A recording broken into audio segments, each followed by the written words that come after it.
श्री निमि जी ये महाराज इक्ष्वाकु के पुत्र थे और महर्षि गौतम के आश्रम के समीप वैजंत नामक नगर बसाकर वहाँ का राज्य करते थे। एक बार निमि ने एक सहस्त्र वर्ष में समाप्त होने वाले एक यज्ञ का आरंभ किया और उसमें श्री वशिष्ठ जी को ऋत्विज के रूप में वरण किया।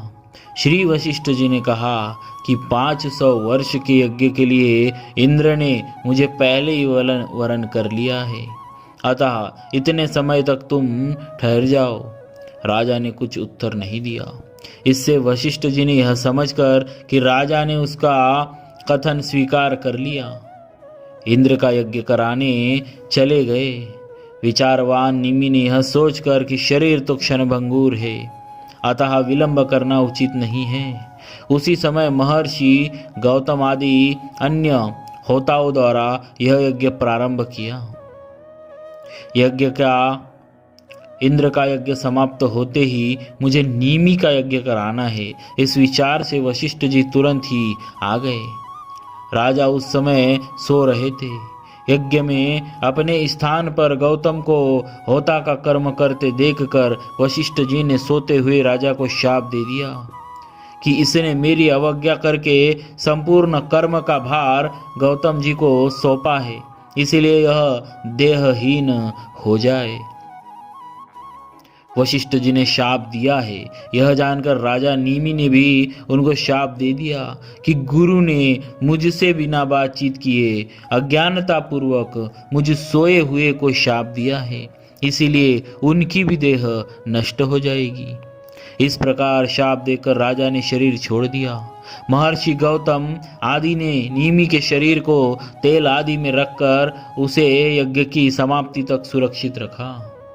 यज्ञ की समाप्ति पर जब देवता लोग अपना भाग ग्रहण करने के लिए आए, तब ऋत्विजों ने कहा कि यजमान को वर दीजिए।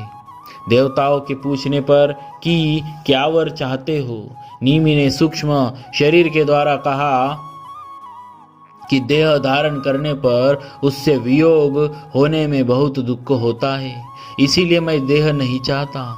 समस्त प्राणियों के नेत्रों पर मेरा निवास हो। देवताओं ने यही वर दिया। तभी से लोगों की पलकें गिरने लगी।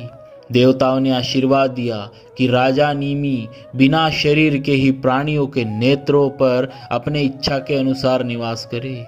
वे वहां रहकर सूक्ष्म शरीर से भगवान का चिंतन करते हैं। पलक उठने और गिरने से उनके अस्तित्व का पता चलता रहेगा।